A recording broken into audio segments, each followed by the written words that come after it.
Greetings, church. It's Kevin Duclairon. I am right now at Fox Run Mobile Home Park. That's the sign right over there.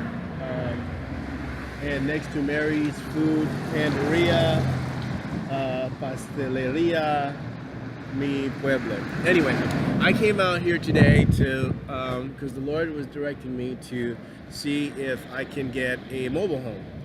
They don't have any mobile homes available. I've been looking for housing for a while now, and I'll be honest with you, there's absolutely nothing available out here.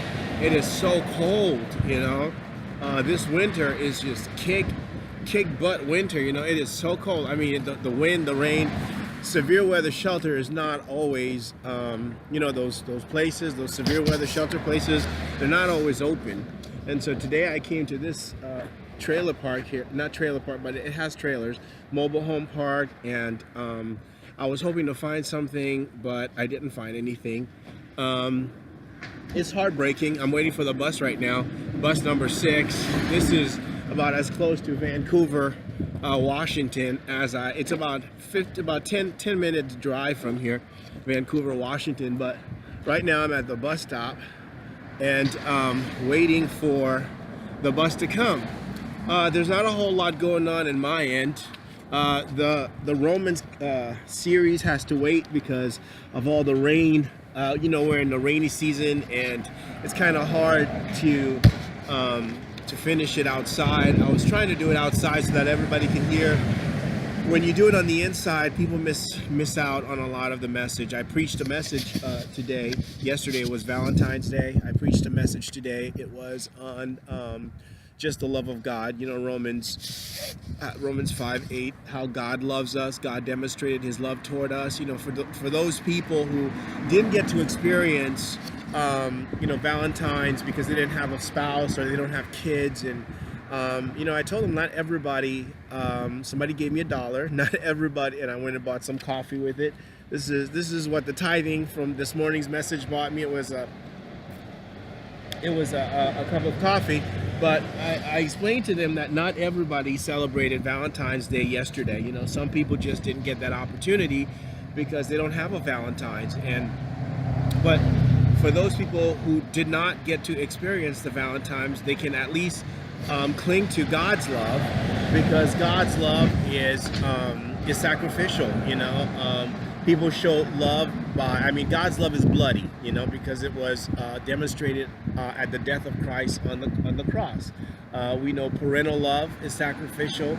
We know patriarchal love. We know the love of people who love their country so much that they go out of their way, you know, to fight, you know, to go to war to fight for their country. So there's love of country, love of family, love, you know, parental love, there's romantic love, and there's all kinds of love that was displayed yesterday. But, you know, and we see love in creation. You know, you look around you, everything that you see is a demonstration of God's love. So that's what I communicated to them this morning.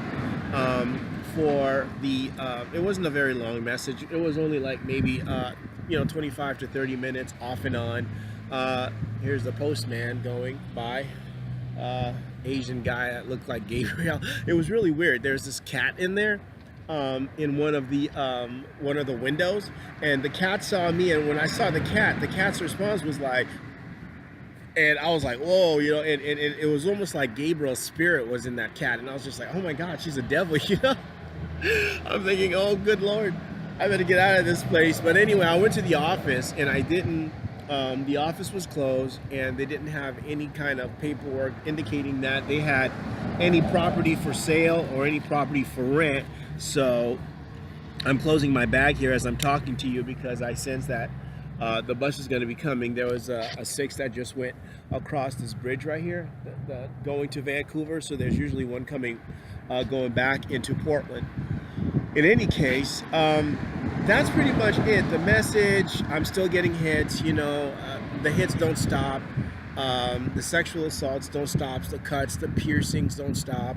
I wrote an email yesterday to the Justice Department in Washington, D.C., concerning, them approaching me when I'm asleep and doing all of that.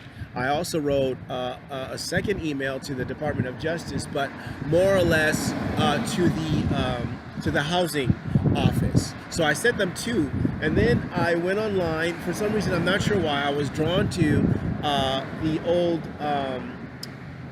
the old case from John MacArthur and the 7-year clergy malpractice case. I found a book there that was written by a man named by a lawyer named Mark Weiss. I don't know who he is. I don't have a copy of the book, so I don't know what he had written. So I dropped him an email asking if he, what side of if he had any part in the case.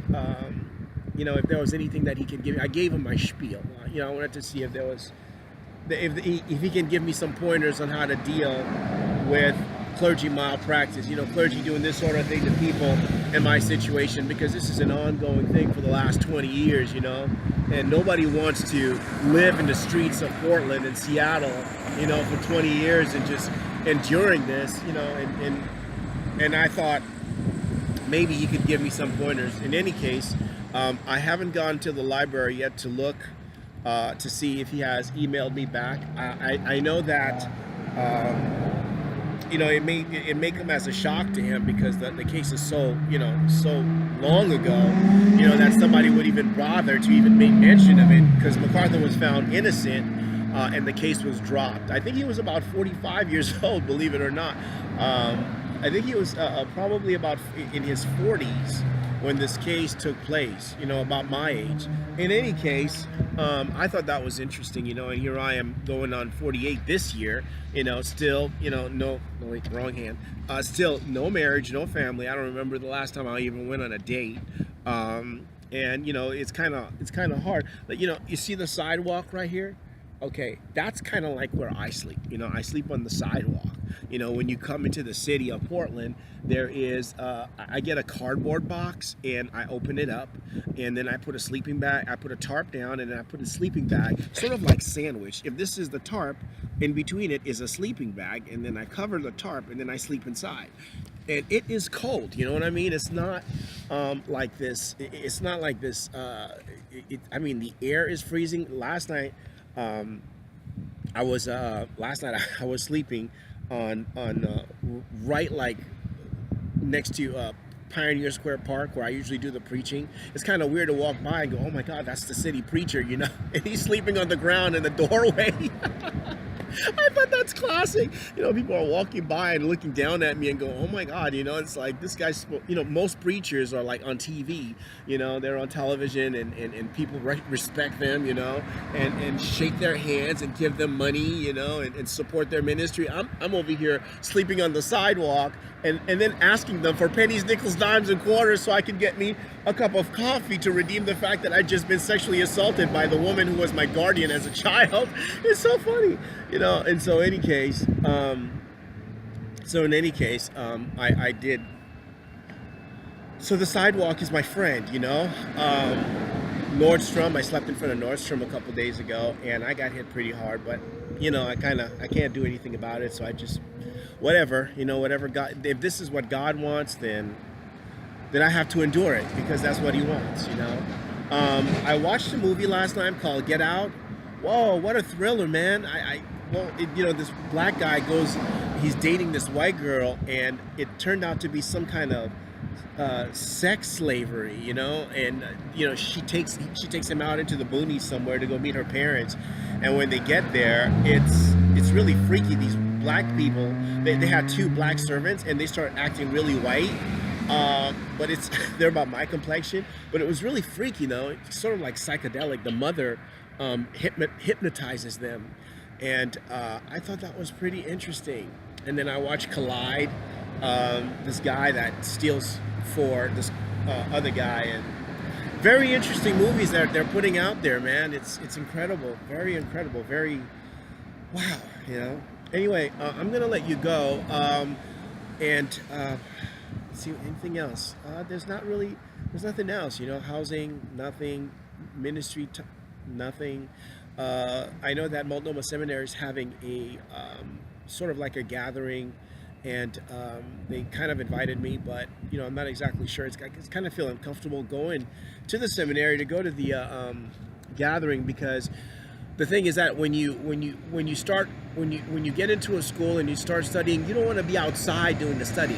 You know, you want to be in a home. That's why I came here.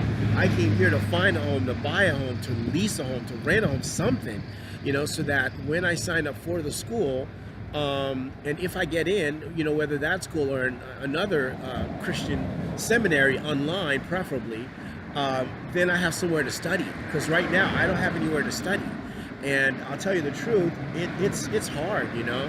It's hard. This is. I mean, I understand the apostles were homeless, but this is the 21st century, 2019. What the heck are we still? You know, what am I doing living in the streets? You know, and it is so embarrassing. That's the police right there. A white car. That's an old model. Anyway, I got to get going because I got to get going, and the bus is probably coming in a few minutes, and other than that, there's not really a whole lot going on in my end. I'm not doing too much ministry because of the weather, and because I'm also feasibly every single day looking for housing and a job that pays. Okay, you know that I'm a narcolepsist. That means I black out, so I got to be careful. Oh, here comes my bus. Anyway.